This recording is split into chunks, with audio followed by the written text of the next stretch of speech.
Ladies and gentlemen, welcome to the Hotfix podcast, episode number 4.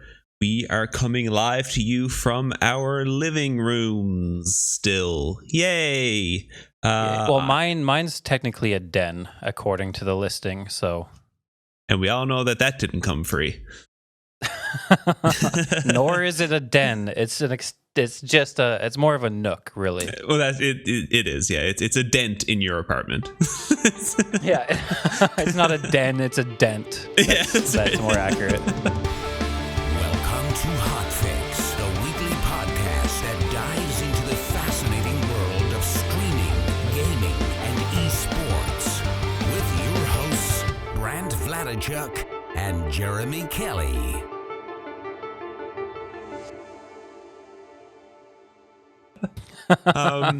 Guys, I am Jeremy, and this is Brent. Thank you guys for coming to check out episode number 4.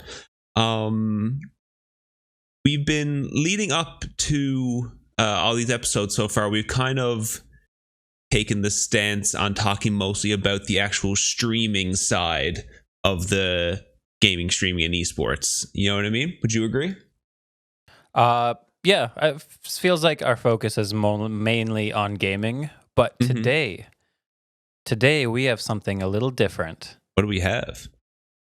We are going to talk about music. Ooh, music. What kind of music? What are we talking about? Crazy, right? So we're talking about how, because of quarantine and social distancing, and how concerts and events are essentially canceled for the foreseeable future, musicians are forced to figure out other ways to entertain. There. So today we have a very special guest. He's a good friend of mine. His name is Chris Wong. He is a touring bassist for a bunch of artists, and he's recently started streaming music. And so we're going to talk to him and see from his perspective how that's been going and how that has affected, how all this whole thing has affected his music career and how streaming is kind of helping it out. Maybe helping save it a little bit. One of the things I'm excited about this conversation for is just because it can be applied to so many other arts as well. You know what I mean? Exactly. Like you know, people who are artists again in a whole pile of ways that have had their careers kind of put on hold while this whole thing sorts itself out. You know, live streaming is something that a lot of these people could take up as a way to supplement some income, maybe stay creative, just kind of keep practicing, but at least, you know, maybe it can be a way to kind of maintain your craft without losing it altogether when the world decides to shut off. Yeah, exactly. Like I think it's important to know that there's more avenues for the creatives that cannot get out there to do what they need to do in person. Absolutely. And streaming is one of those things that is going to be very, very important for people, for creatives who just can't do that right now, to, you know, get their craft out there. For sure. It's going to be cool. I'm very, very, very excited for it. So I guess, ladies and gentlemen, this is our interview with Chris Wong. All right. Welcome back, everybody. I hope that transition was smooth. We are now joined here with Chris Wong. Chris, why don't you tell us a little bit about yourself, what you do, who you've played with, where you've been, all the fun stuff. My name is Chris Wong. Instagram handle FP Chris Wong. FP Chris Wong. Just to be super clear. And I'll put it here. It's on screen, and it'll be linked below, of course. Right there.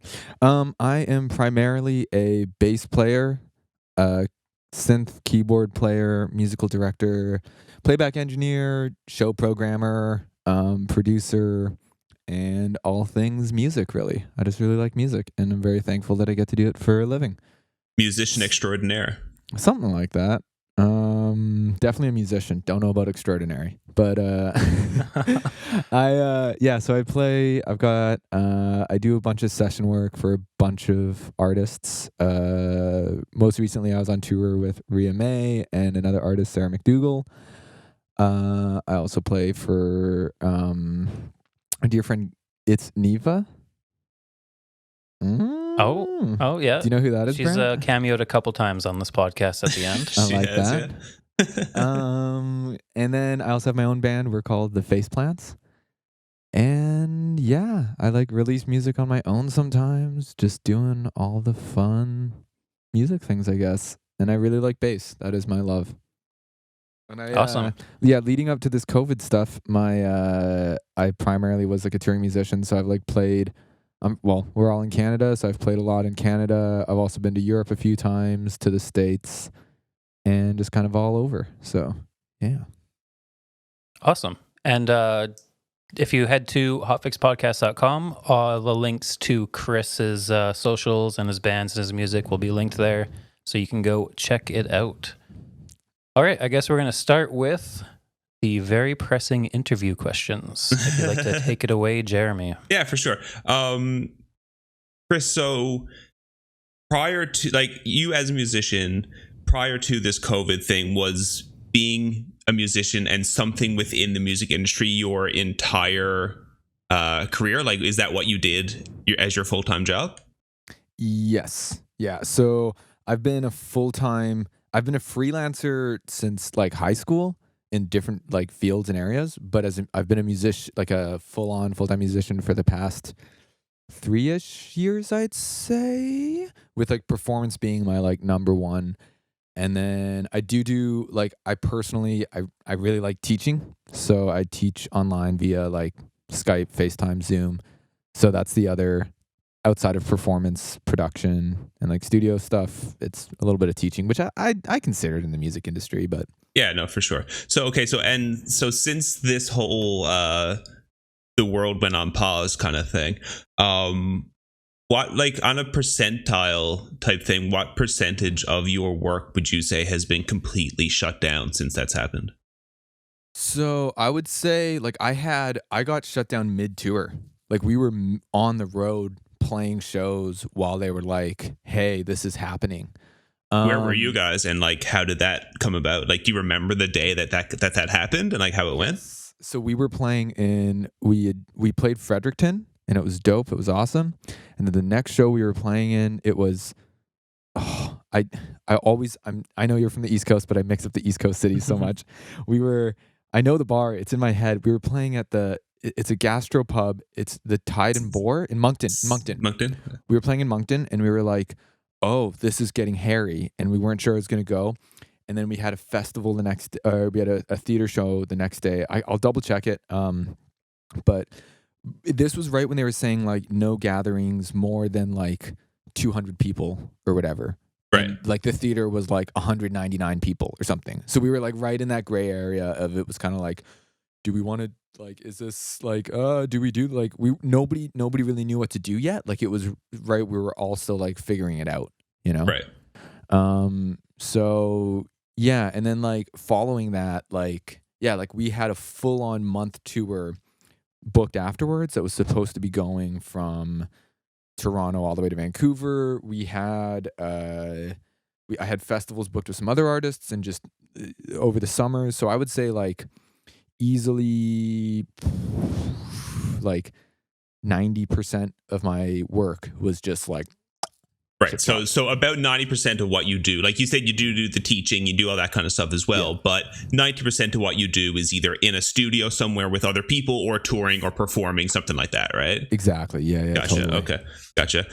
So all that kind of shut down. So then, like, obviously the reason that we wanted to get you in here is because Brant had mentioned that you had started doing some live streaming, correct me if I'm wrong, through Instagram and Facebook. Is that right? Yeah. At the moment. Yeah. Those two so platforms. What is it you're doing with live streaming on Facebook and Instagram? Yeah. Sorry, why? What? I didn't catch what is it like? What are you live streaming? Like, what's the content that you're giving? So on Facebook Live, we've been doing a Thursday concert. Me and Ria, we've been doing it's just basically like an hour-long live show where we'll play maybe about like 6 songs. And then the rest of it is just talking and like interacting with the fans, telling embarrassing stories, you know, banter and stuff like that. And then I'm doing a live stream every Sunday just on my own Instagram that I'm not really playing any songs. It's just me talking, interacting with fans and like doing like Q&As and whatnot. Okay, cool. And how have you found the reaction to that? Like, is that something that you think that fans have really taken to? Like, do people like that you're doing this? I think the coolest thing about it is the very first stream that we did, it was the first time we had done a streamed concert. Right. And we were like, and that was with Rhea and I, and we didn't really know what to expect. We did it on Instagram first. And when we went to go do it, we were like super nervous. Like, it was our first show. Like, everybody who's ever been on a stage, this is like, imagine your first time being on stage. So we're like, okay, like the background looks good. Do the mics work? Can you hear my piano? Like, we're all very, very super nervous, and we're staring at this little phone, and behind it just like a blank wall, and like, you know, what's in our little like streaming space. Right. And then we got on there, and probably for us, there's like the little heart thing on Instagram. Mm-hmm. Where like people go like doot, doot, doot, doot, doot, doot, and it was like the best applause ever, because like people would like applaud while we were mid song with these like little hearts, and it like at the beginning we were nervous, and then we like really got into it, and it ended up being like super fun. And I think the interesting thing is seeing how like the audience is definitely engaged, but also like engaged in like a bit of a different way, because people will say things like mid-song, they'll be like texting, they'll be interacting with each other. And it's this difference of like, you know, at a live concert, it's kind of too loud to talk. You can be physically close. But now while we're like performing, I can only imagine it's like somebody in the front row is also talking to the person in the back row, and everybody gets to, so it's almost like the people in the back row get to be a part of the inside jokes that happen in the front row, and just sort of like. Right. Yeah, I got what you're saying. Yeah. Yeah, it's a very different way of performing. Definitely very weird, but we enjoyed it that first show, and I think the audience for the most part did. Like, we held a good amount of people, so that was like positive for us. Mm-hmm. That's great. Yeah, So I remember seeing like you had like 300 viewers at one point. Yeah, and it went which is up and down from there. Like, it was, you know, which is crazy. Like and if like getting 300 viewers for like any live streamer, it's a dream. Well, and it was like, it's amazing. Yeah, and I think like one of the other things that like I'm not gonna lie, like set us apart at the beginning. I mean, like Rhea's audience, because this has been like the live stream concert's been with hers, is like they're super supportive, and we also wanted to, the first live stream we did, we really made sure like our production quality was to the best that we could to our knowledge. So like we were doing it off of a phone, but I was running, like we did we like had proper audio going in through like an iOS interface, and like we were running like had like reverb and studio effects going. So like it sounded like we did everything we could to like make it sound really good on Instagram. And since then I've had a bunch of people actually like inquire like how I'm running my setup from like musician to musician, because it is a slightly different setup, I feel like, for gamers and whatnot, like what your needs are, right? Yeah. Completely different needs. But the reality is it's also like, this was, I feel like, you know, the first opportunity for like Rhea's audience to like also like engage with her in like a different way, which for some people was like really positive. And for the people that aren't into the live streaming, then they just, you know, they're gonna have to wait for the next show. But well, that's one of the cool things about live streaming, right? It's like, I've heard a lot of people make this comparison before, where it's like you can have a favorite YouTuber, and that's great, and you can watch that YouTuber and you can comment and all that kind of stuff, which is awesome.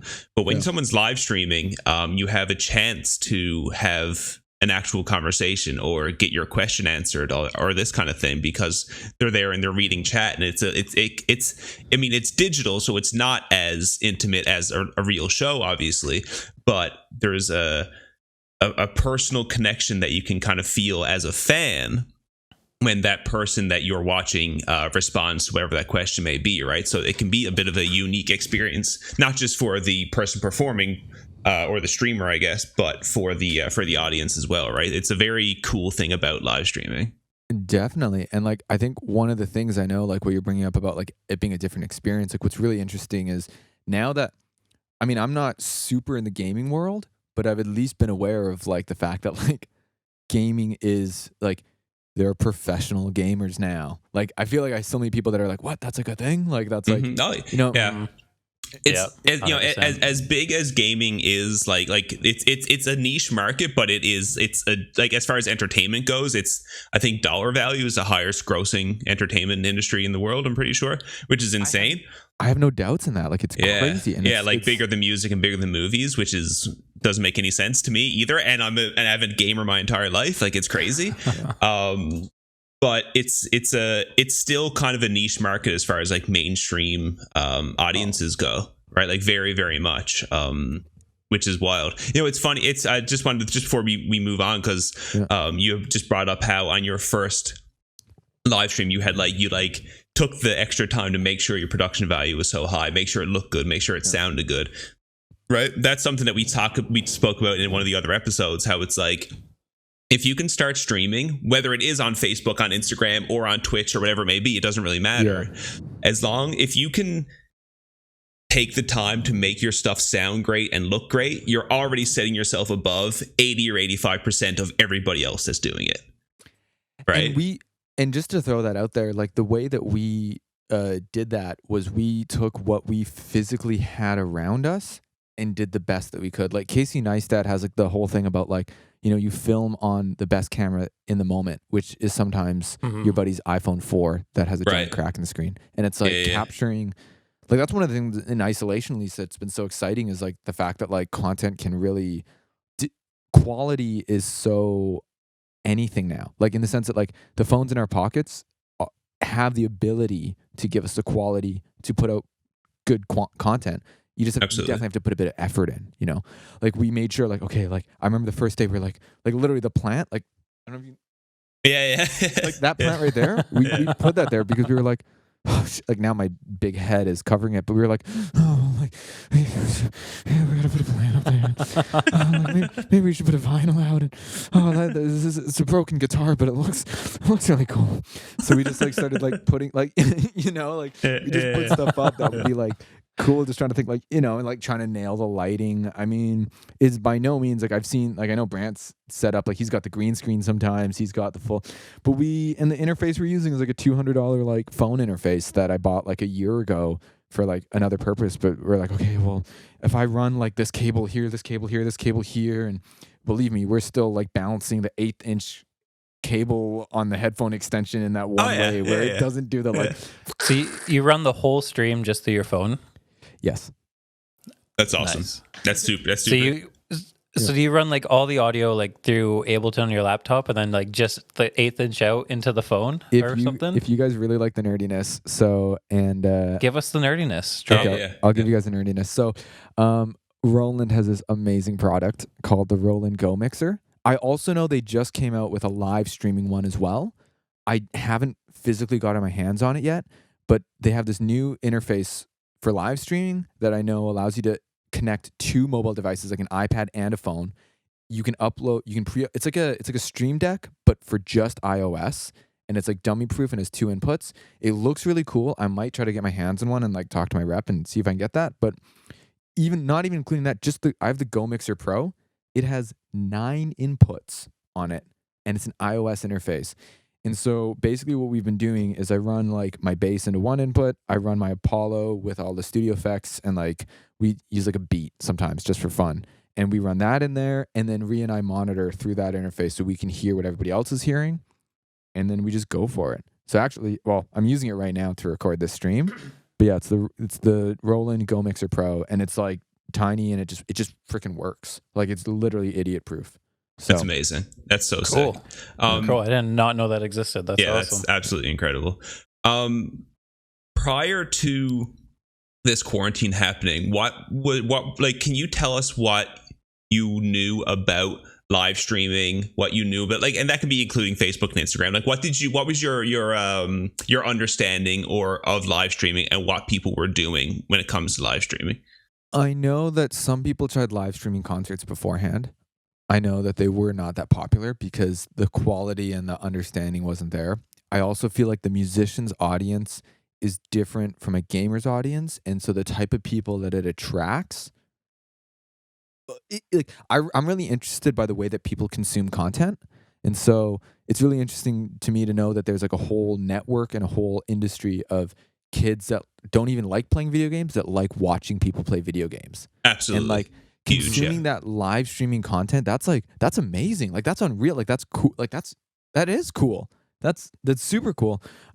So prior to this, like even now I'm still learning more and more about like, the fact that like on Twitch, it's like people take tips, people take that. Like I knew on YouTube, I'd seen people would do Q&As, like some of my favorite musician YouTubers would do like Q&As, and you could like, if you had a question, you'd pay $5 and your question would shoot to the top kind of thing. Mm-hmm. So I definitely knew that there were like tipping services.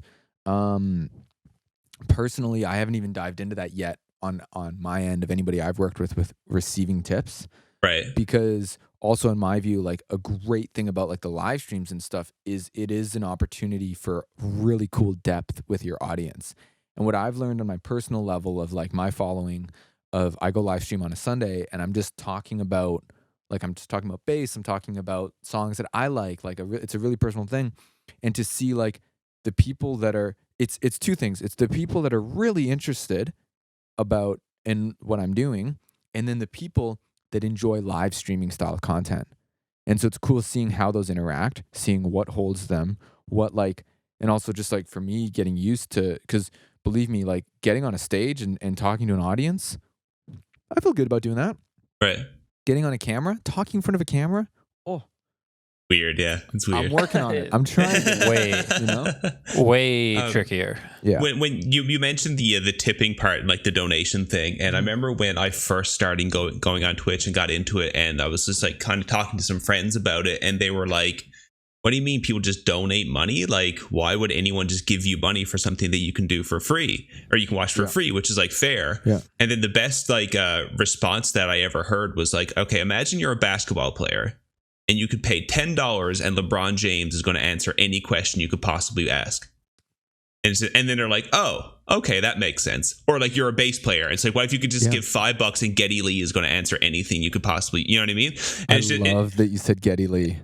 But you know what I mean? It's just like, but it just applies with anything. Like if you're a painter and fucking, I don't know anything about painting, but if some, you know what I mean? Like some artist that you adore is painting. It's like, hey, how do you do whatever this thing is for $5 and they'll answer that question? Like that's worth it 100%. 110%. And I don't know, this is also like a bit of a generational thing. And this might be my bias. Like, I mean, growing up, I know that I grew up in a household where it's like buying things online was the sketchiest thing you could do. It's like if you, I don't know, I feel like, and everybody's different, everybody's learning, but like now we have like 60-year-old grandmas that are ordering their whole groceries on Amazon. Like it's totally embraced. 100%. But like, I still remember growing up when, I mean, don't get me wrong, I still consume a ton of entertainment, but like as like, when you're like as a kid or a high schooler, and it's like, you'd be told you can't like if you're giving somebody $5 on the internet, that's sketchy and they're going to steal your whole bank account. So you're not allowed to do that.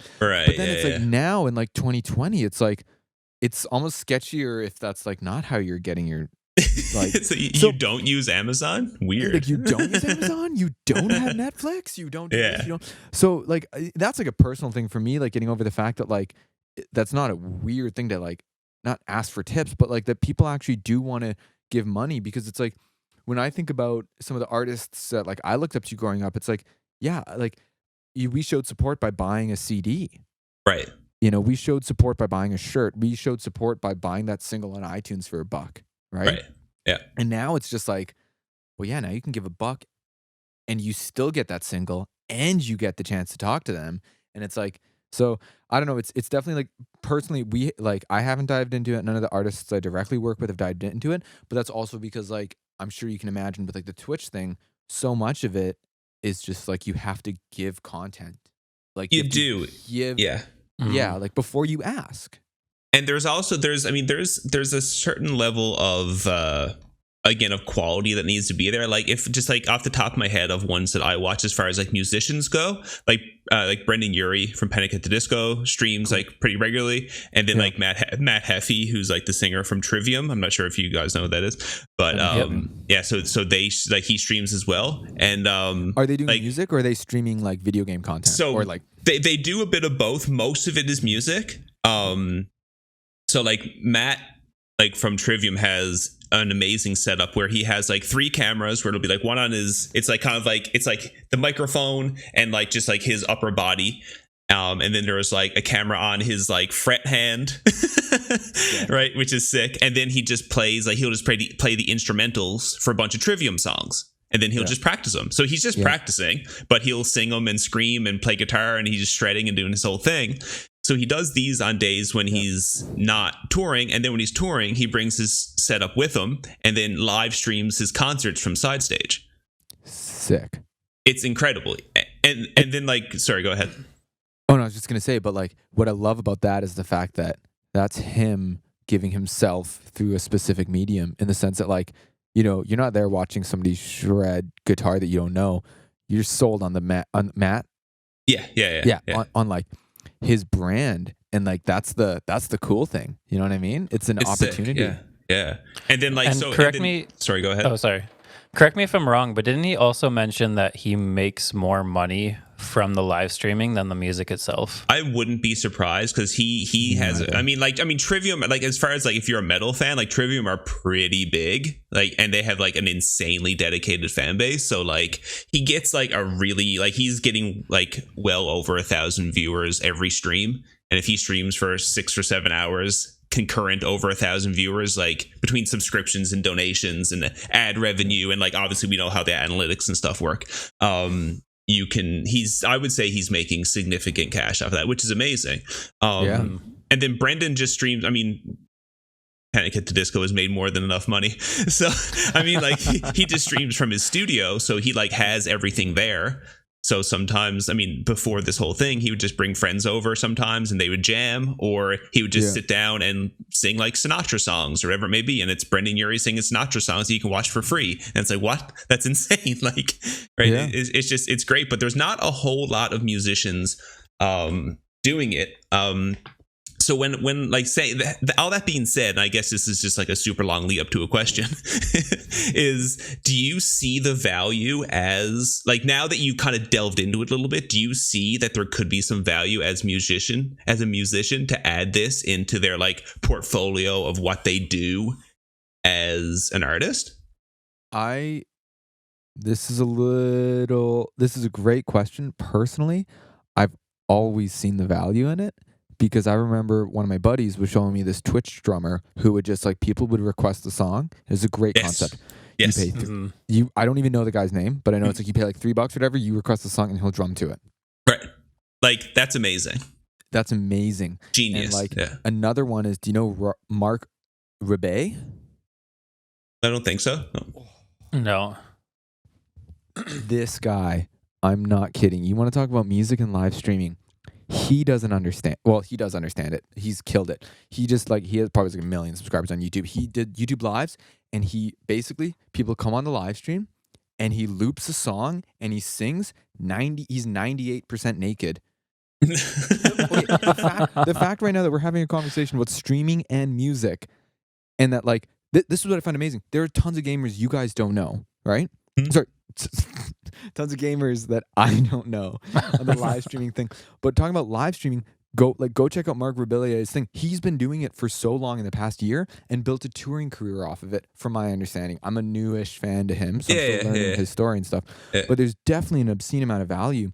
I think that like the only reason why like quote unquote musicians have maybe like ignored it, or not ignored it, but like put it on the side burner until now, I think came down to the fact that it's a strange world. It's opening up it's a whole new thing. It really is. Yeah. It's like, it's one of those, where do I even start? Right.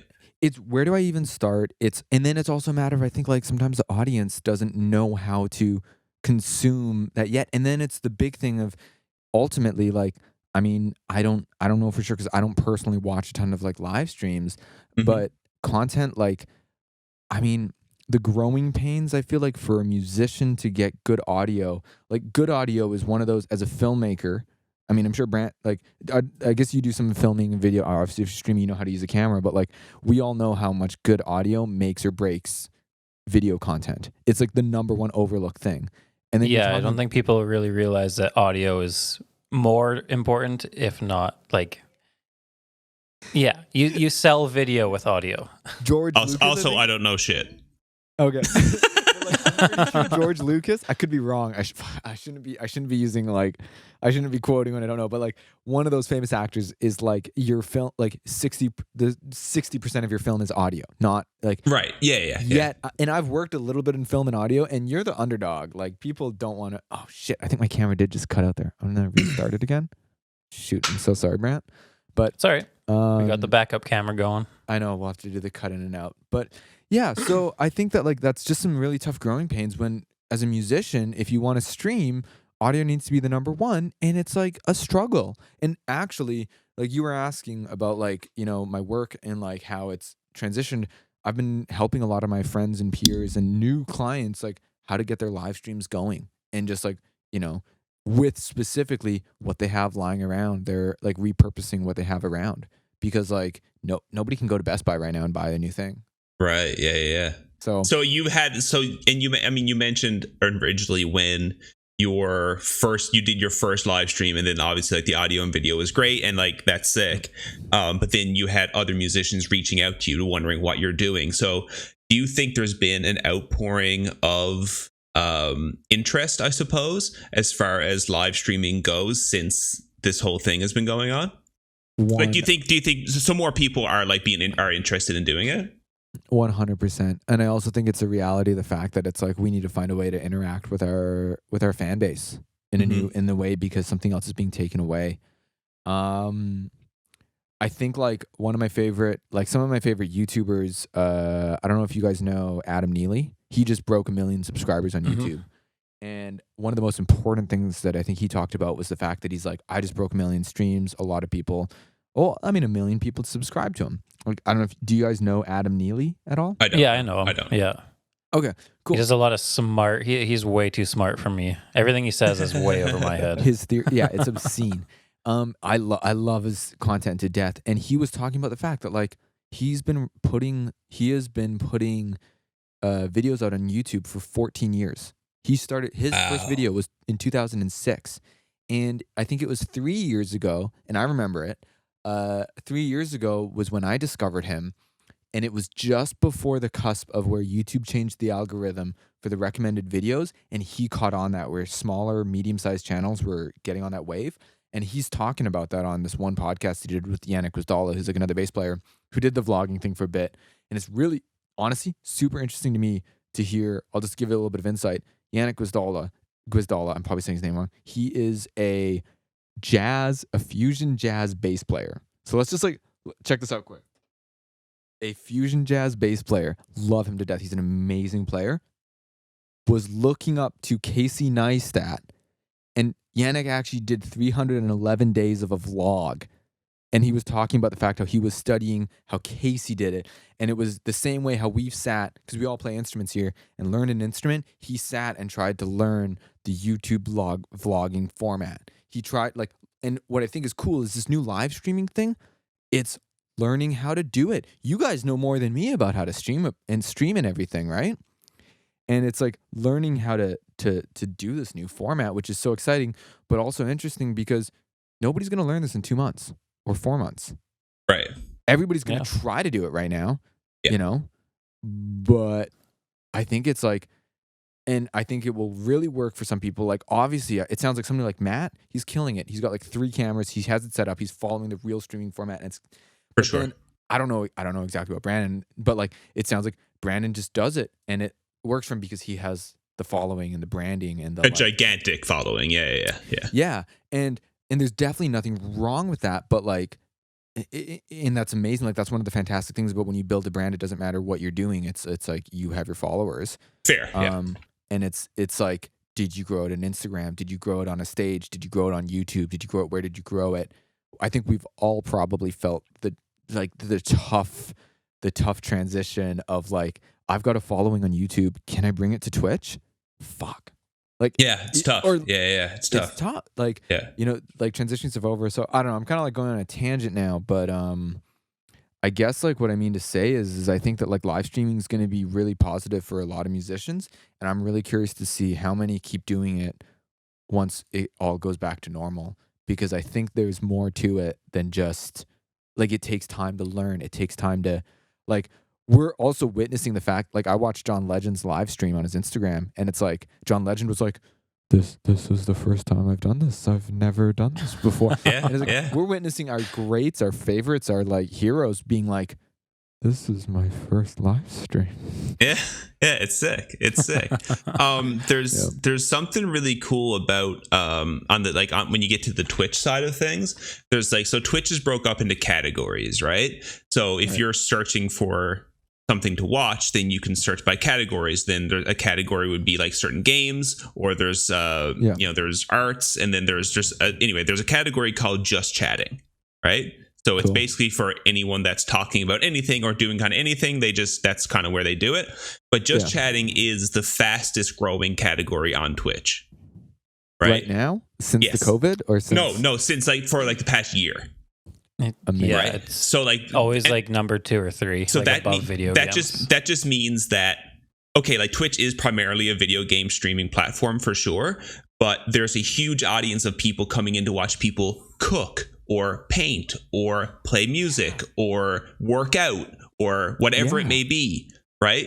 So the just chatting category, where it can be anything, there's a gigantic audience for that. So I think it's for anyone who's an artist of any sort, or even if you're a personal trainer or something, you could just be live streaming your workouts, like this kind of stuff, dude. I think there's such a huge market for that kind of thing that I think it's like leaving money on the table, and I guess more importantly, leaving exposure on the table if you're an artist and you don't just take that. And I've said this in a previous episode, just take that week or weekend, whatever it may be, to learn how the things that you need and how to set things up. Right. To set up a live stream, like a proper live stream, do it well. And if you're an artist or whatever your profession is, again, you can be a personal trainer, it doesn't matter. Whatever it is you do. You could be an accountant. Dude, but legitimately you can. Like, you can sit there and do 100%. people's taxes. Hide the private information, obviously, but you can answer people's questions and maybe even teach people how to do taxes. Dude, that but would be legit. great. But if you're dude, you could be a math tutor on Twitch. Like no joke. There's such a huge market for things outside of gaming that I think it's a huge resource for people, and that's like one of the reasons we wanted to get you in here. It's just sick. This is someone who doesn't know a whole lot about the gaming industry, but has got into the live streaming thing, and it's just really cool to see people doing it.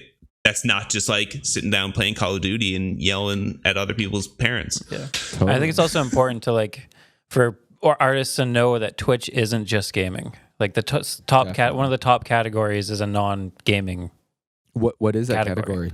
That's the just chatting. Just chatting. People. Yeah, fair.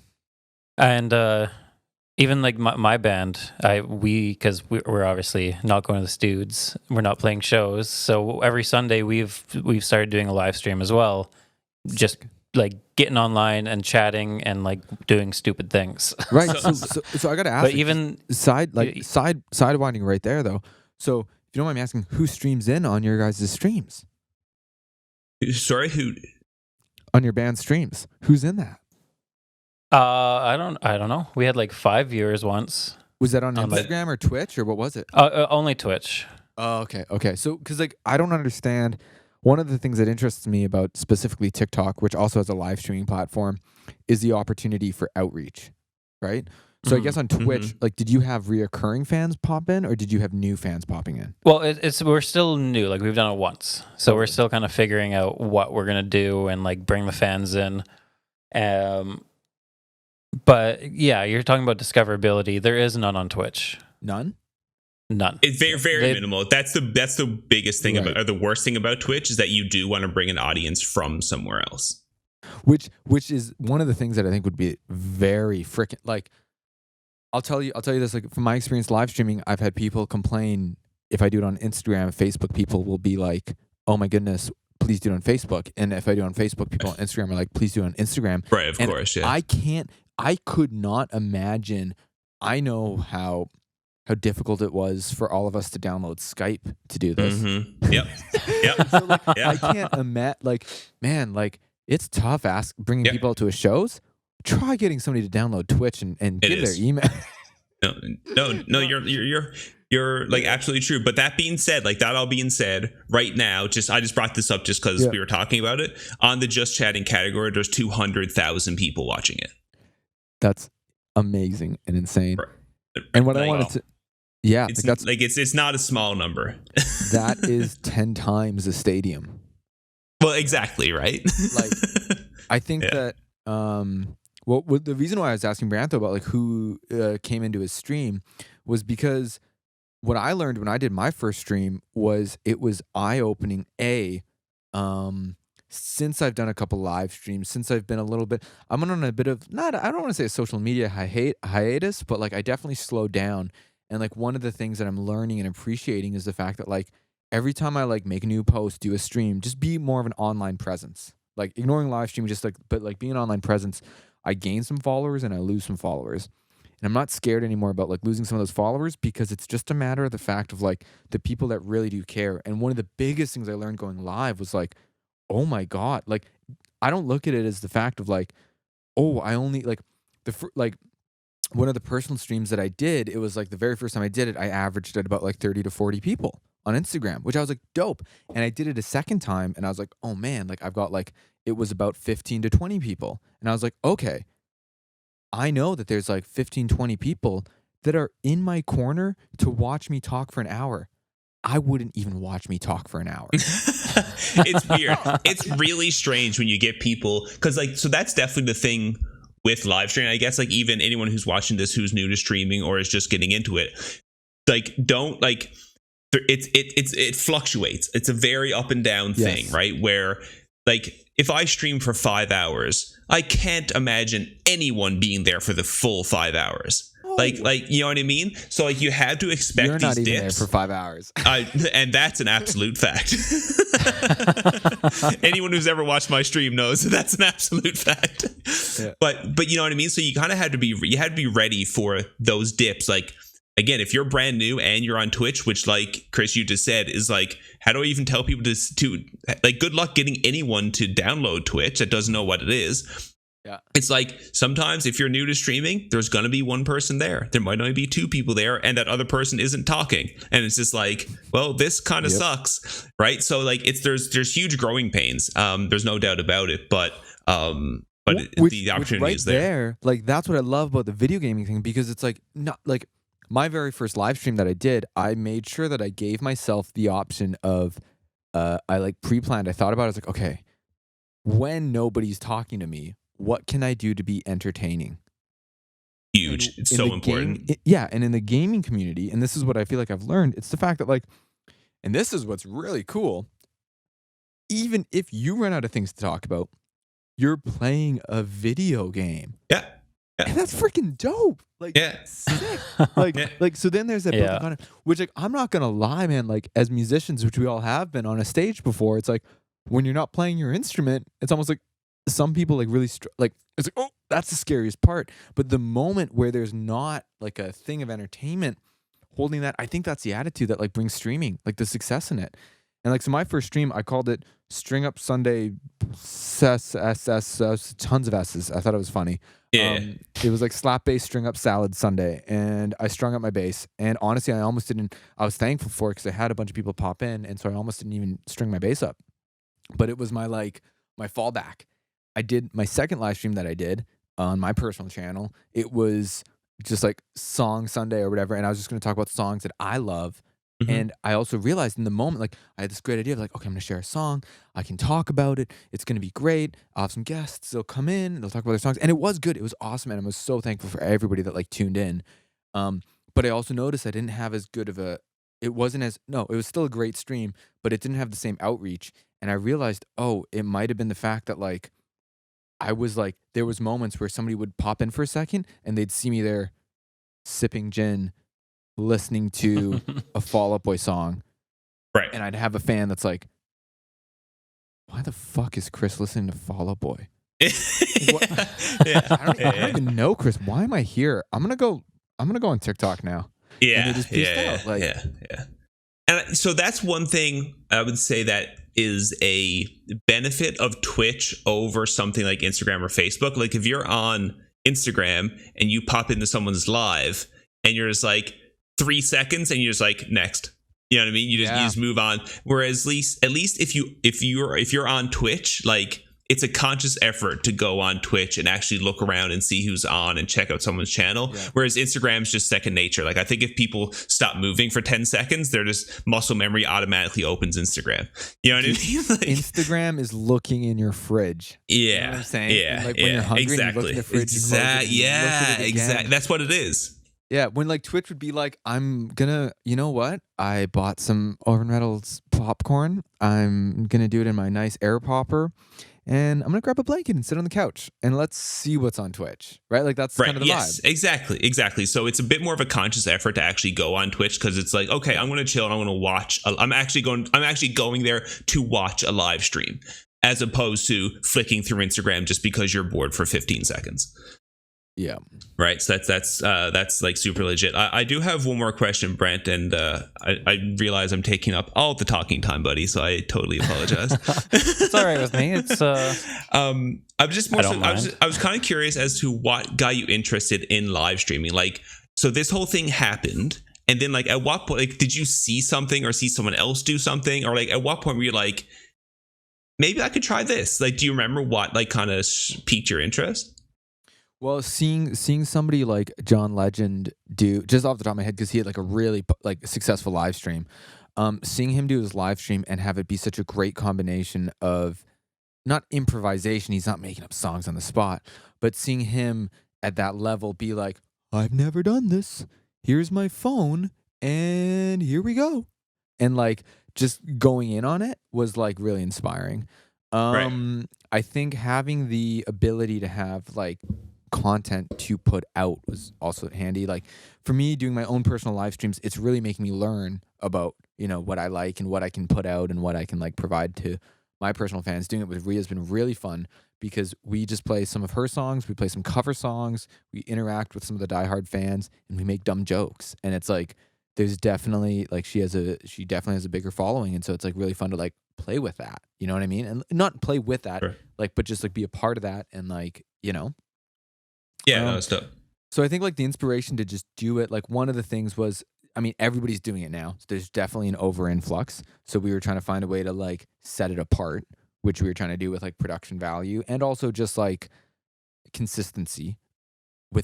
Rhea decided to do hers every Thursday, which I think was great. So it's like, okay, every Thursday, you know, this is happening in a time where schedules disappeared. We're going to give you a schedule, which I like, that was her decision. And I was like, that's dope. That's so smart. And that inspired me to do mine on Sundays. And then, yeah, like, I think it was a little bit of like following the herd of like seeing everybody else try it, but then also being like, oh, but we're going to really try to do it as best as we can.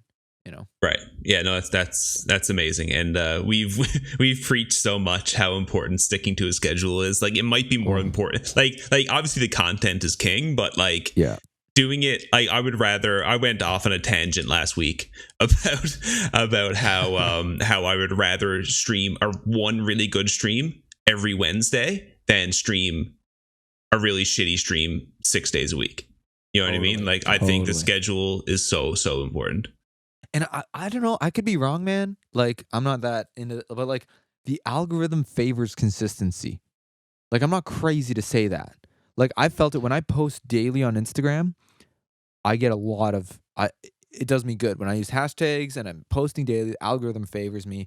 Like, I can only imagine that like on these streaming services, if you're just consistent in some format, it's like, you know, they favor it, right? Absolutely. Yeah, absolutely. I mean, like, and like Twitch is owned by Amazon. So like, don't get it twisted. Like, the algorithm is in there deep, dude. Like, Jeff Bezos. Dude, Bezos is just gonna own the world eventually. Dude, he's making Bucks Deluxe during this whole thing. Bucks Deluxe. Dude, he's making Bucks Deluxe beforehand and I know. Yeah. Brad, do you have any questions there, dude? I just have one. I guess I'll ask at least one question. What are your plans with streaming going forward? Like, do you have, or like, what are your thoughts on it right now? Is it just something you're kind of doing for fun, something to kill the time until quarantine is over, or Is it something you might look into, maybe monetizing, maybe having as like another source of income eventually? I would love the opportunity to monetize it. I'm learning a lot about myself for my personal content that I have, like, we all have like the things that we're really good at and the things that we're like like not as good at yet. And like one of the things that like I've had to try to acknowledge and deal with is like preciousness with content. So one of the things that live streaming has taught me, and I've literally only done 2 live streams because Sunday was Easter, so I didn't do it on that one. So I've done 2 now. I'm definitely doing another one this Sunday on my Instagram. It's changed my perspective on releasing content. It's helped me interact with an audience on a new level. I really appreciate that. I want to keep it up for a long time. I don't think there's going to be I don't know if I'm going to do it every week forever. Just because like I can't guarantee that if I'm on tour it's not a reality, right? But I think that I haven't figured out yet if it's the exact style of content creation that works for what I do, because in the moment, like creating content live, even though I'm a live performer, like for I just don't know for my fans and what people want to see. Like I'm still playing with it. I think that live streaming for me might turn into I'd love for it to turn into a monthly thing for me, but definitely right now I want to do it weekly because I'm ready to embrace every single mistake that I can do to just get better at content creation as a whole. Because I think like one of the things with live streaming is it's like, or not so much with live streaming, but with musicians right now, it's diving into the fact of content creation. Mm-hmm. Absolutely. So, yeah. Which like, yeah, you might not necessarily live stream, but you feel like your content creation in general is going to go up. Like maybe you decide you're going to be a YouTuber, so you just produce YouTube videos. 110%. I think that's what's really opened my eyes to it, because I think I'm learning at like what I'm good at in the live streams. I'm learning, and literally when I say learning, I don't mean like I've figured it out now. It's like I'm in the process of it. Like this next Sunday, I'm excited to do it, and I hope all my friends that like come in and hang out on the live stream are like stoked on it. I'm like, I'm gonna try that out and keep it going. I think that for me personally, like my favorite part about the live stream, which is kind of interesting, I don't really like watching live concerts live. Not gonna lie. Mainly because of the quality issues. My favorite live streams are like Q&As of people that I really look up to. And I think the Q&A format, I mean, when you're a powerhouse like a Gary Vee, you can do it every day because there's so much great content that you can create, and he's the king at that shit. For me, like my favorite, like I get stoked on the Q&As that happen like once a week. So I think like that might be once a week or once a month might be like, I'd love to make that like more of an event. For me, I think, I don't know yet. I'm going to find out. Ask me in 6 months and maybe I'll be streaming every day, sharing all my slap bass. We're going to get you back on the podcast 6 months from now for an update. Please do. All right. Awesome. Any more questions, Brad? I think we've done it. Chris, do you have any last shout outs do you want to give right now? Any last words? I mean, Instagram's the biggest platform that I'm on, so follow me there. I guess like what I'd love to hear though from you guys is people that are streaming, people that are in the gaming community. I'll give 2 questions. And A, what would be your biggest advice to new streamers? And B, what do you think is, I mean, you've mentioned already that the biggest growing thing on Twitch is like not the gaming community. I've always assumed that the biggest thing in live streaming was the gaming community. But what do you think it is that makes an audience like what does an audience look for? It's a good question. Yeah. So first off, I think that the gaming community is the biggest on Twitch. Like I just like you know what I mean? Like okay, I'm not going crazy then. I was like, fuck, is this thing? So the just chatting thing is just that as a one specific category is the fastest growing category. Gotcha. You know what I mean? As opposed to, if there's 5 million people watching Twitch right now, yeah, 4.5 million of them are watching a game. They're just spread out over And just to hundreds of clarify, a categories. category is a game or something else. So music is a category, just chatting is a category, but like Fortnite. Halo is a category, Fortnite is a category. Exactly. Yeah. So like even though just chatting is in like the top 5 or the top 10, the other 9 are games. Gotcha. Yeah. Just to clarify. But just the fact that it's up there and usually top 3 Yeah. is pretty crazy. And sorry, then the question was that just advice for people starting from absolutely nothing. Just like new streamers. It's like I could tell a brand new musician. I'd be like, well, when your guitar goes out of tune and you have to tune it, tell a story while you're tuning it. Right. So maybe Yes. You know what I mean? Like, as a streamer, it's like, what do you do when like nobody's there? So people the like what allures an audience, I think, is it's the same thing that allures an audience to YouTube. It's just, what if you could watch that YouTube video get made? You know what I mean? So you're watching Gordon Ramsay cook something. You know what I mean? What if, and then you have his 3-minute YouTube video. What if you could watch 45 minutes of him doing the whole thing? And then you could ask him questions while he's doing it. I love that. But like that I think that's the allure of the live stream, is that like, I mean, like if someone has a bit like, and there's this thing, we went into this last week as well, where there's a thing where like if you're a gigantic streamer, like if you have 150,000 people watching you, you can't read every question. It's impossible. But if you have 80 people watching you, or you have Yeah, I don't know, like you know what I mean? Like of the 80 people, 8 people are watching, and of those 8 people, 1 person might ask a question every 10 minutes. Exactly, right? So if you're not gigantic, like there's a certain level you can get to where it's just impossible.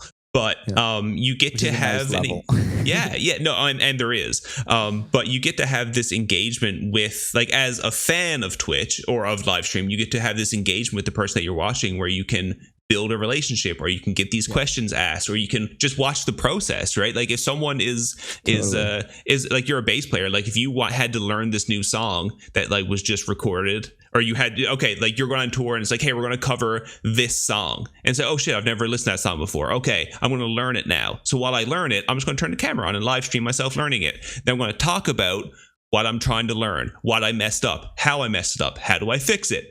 These kind of things. And like the thought process. Exactly. You talk about the thought process, and then someone's a bass player and they're watching you, and it's like, oh, I never thought about like problem solving that way. So I love that. And that's what I love about live streaming. That's why I feel like for musicians, I don't want to say for musicians, but for me personally, I feel like I could do that monthly or weekly. Definitely not daily. Definitely not like as a main thing, because like I feel like those, like there would be so much, like, for me to actually sit and watch personally, and I'm not like, I'm different than maybe the people, I'm different than the people that consume my content, but like I feel like what you just all explained there, which is like amazing, that's the definition of depth. And that's what I love about live streaming, because it's a newfound level of depth that you can get because it's actually live. That's the best part. But then like the tough thing is like, how do you get your like looking at your fan base of the like, I follow this person because I like how they look and I don't give a shit about their content. I follow this person because I like their content and whatever. Mm-hmm. And then there's the, I'm a diehard fan, you know? And I feel like your audience is like 40% this, 30% this, and like 5% this. And then the rest are just like randoms. But like, I feel like what you just said there, which I agree with, at least from what I figured out, it's like that's the best part of live streaming, that level of depth. But then like, it's a weird, I feel like, at least for musicians, I don't know how in the gaming world, but I feel like it's just like either you have like, it's like there's no middle. Like you have either all these fans or you don't, and it's like growing on that. It's like, do you grow elsewhere, then drive them to your live streams? Do you like, I don't know, like I'm yet to still, I'll be dead honest, as somebody who has done like, I've done more live streams and watched live streams. Yeah. I mean, the move as far as an audience goes is you need to build an audience somewhere other than Twitch, and then bring them from there. That's like absolutely the move. But like someone like Rhea, who's like you know, I don't want to say relatively successful, but she's like a successful musician. Like if she were to start doing live streams, then there's like obviously, just because she has such an audience outside of Yeah. Like just as a musician, that there's just a better chance for her getting a large audience off of her consistent live streams. Obviously, like that just makes sense. Which I agree. Which I'll throw out there. We started doing Facebook instead of Instagram because it looked like that's what her following was in on, and we that's also just felt it, comfortable there because because on Facebook it was like we were getting the diehard fans because that's where her audience was living. Yeah, that's where, right. like, so it's like, and I mean, I don't know. I feel like the Facebook audience is probably the hardest audience to convince. Download this new hip Twitch thing. Yeah, Nintendo Twitch. Nintendo Twitch. Yeah.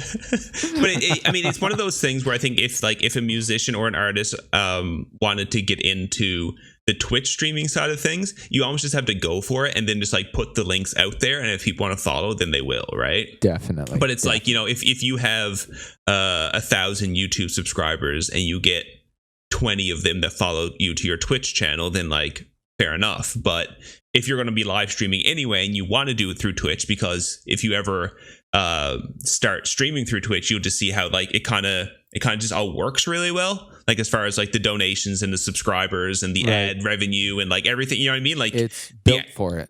Yeah, TikTok I mean that's literally the point. Exactly. Yeah. Yes, exactly. So it's just like I get why people, if like hey, you're a YouTuber, why don't you just keep going on YouTube? Like people, like YouTubers stream on Twitch for a reason. Totally. Right? Because I mean they're like, and I mean I don't know the ins and outs of Twitch well enough to really like go deep into that, but like obviously there's these people who stream on Twitch as opposed to Facebook Live or as opposed to Instagram for a reason. You know what I mean?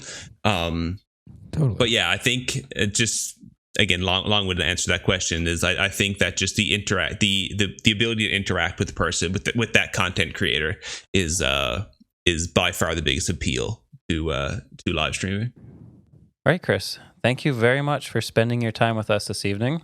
Thank you for having and giving me. us wonderful insights on music and streaming. Thank you for having me. Everybody go follow him. Go check out his live stream on Sundays. It'll be linked in the YouTube description. It'll be at hotfixpodcast.com. Episode 5. Episode 4. Yeah. All right. We're going to smoothly transition to the regular program. Thanks, Chris. Do I do this too? Is this? Yeah, perfect. Sick. All right, cool. All right, guys, welcome back from the interview with Chris Wong. We hope you guys did enjoy that. If we would want to kind of keep bringing guests back every now and then, so let us know what you guys think about that. If it's something you would like to see a little bit more of, just a kind of way to get a different perspective on some of the topics we may bring up, because that was a hell of a lot of fun. Anyways, guys, thank you for listening to episode 4 of the Hotfix podcast. We'll be back each and every Monday, so don't forget to check it out. Until next time, we'll see you then. Yeah, thank you very much. Have a good one. Bye-bye.